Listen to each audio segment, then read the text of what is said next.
I don't fuck with horses. I said it's 700 horses when we fixing to leave. But I don't fuck with horses since Christopher Reeves.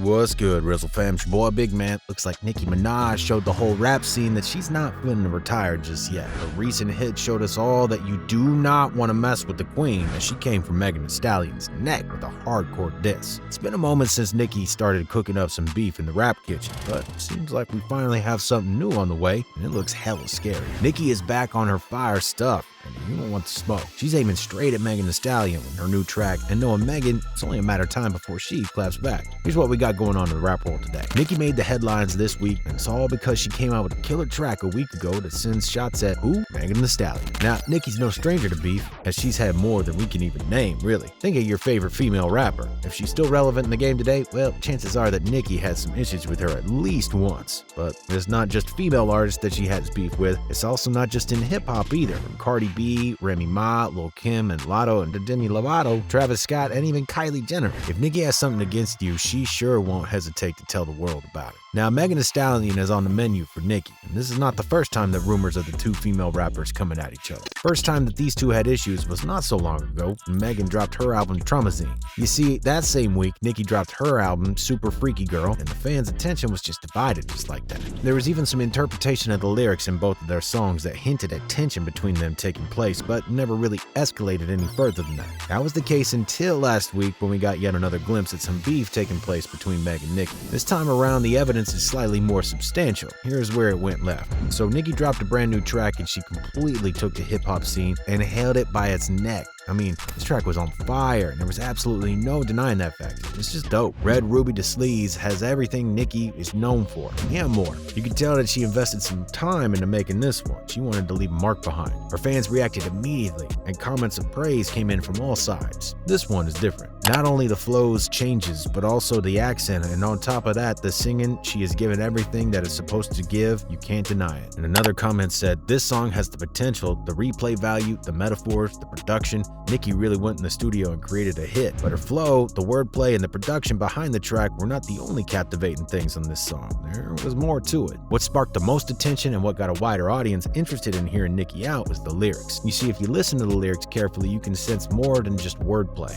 This is a statement. Right off the bat, in the first verse, Nicki Minaj hinted at track Senile that she made along with Tyga and Weezy. But in the very next line, she brings her husband Kenneth Perry into play. Everybody knows her husband's gang affiliation with the Bloods, and that's also the reason why the track is called Ruby Red to Sleeze. Red's the color of the Bloods, and you don't want to mess with Nicki. She rhymes, who'd have told biz they was me now? I knew these was slow, I ain't know these senile. Married a shooter, case you tried to breathe loud. Boom your face off, then I tell him cease fire.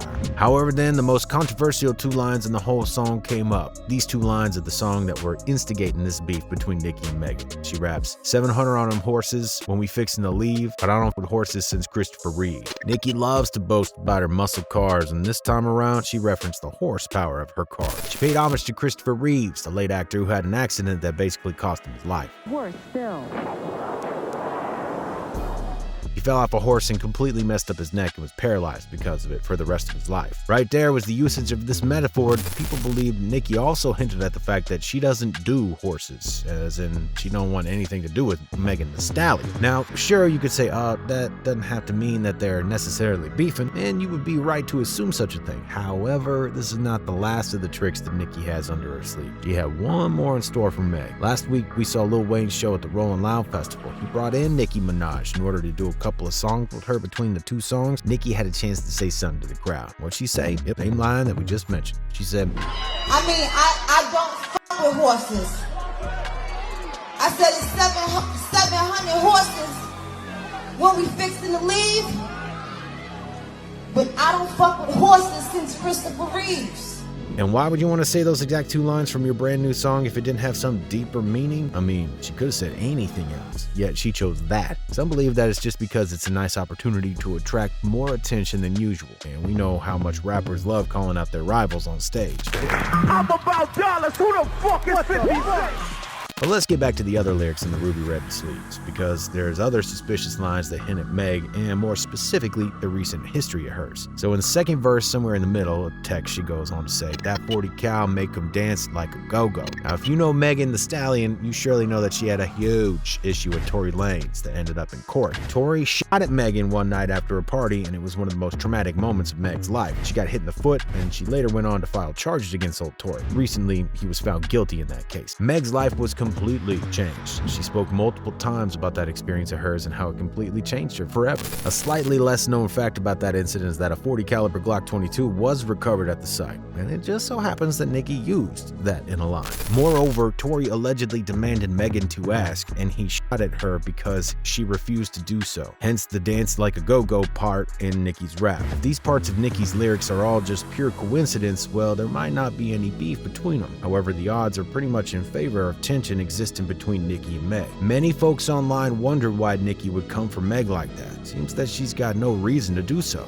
Well, perhaps Nicki just wanted to show everyone that she's still the queen of rap, and that no new rapper can replace her without a proper fight, especially with her age getting involved in the conversation. Nicki's 40 years old now, and some believe that it's an important factor since she's competing with younger women in the game. But some thinks that she's just very smart and she knows exactly which moves to make in order to get the most out of the media and fans. One comment suggested, "Nicki's really making female rap and hip-hop in general interesting. She knows how to get people talking, and people definitely are talking. She got everyone on their toes with this joint, and we're just waiting for the Megan Thee Stallion and her next move." Megan is a fierce competitor, and the likelihood that she's going to come back with a reply of her own is pretty big. Even though it's been a rough patch for her lately, some believe that this would be a good entry ticket for her to come and take the throne all for herself. Arguably, Megan is making big moves in the female rap zone, and there's no question about it. She's established, and there's no reason why she couldn't dominate any further. DJ Act called this opportunity that Megan has in front of her as a free stick, because she can catch a lot of clout with this one.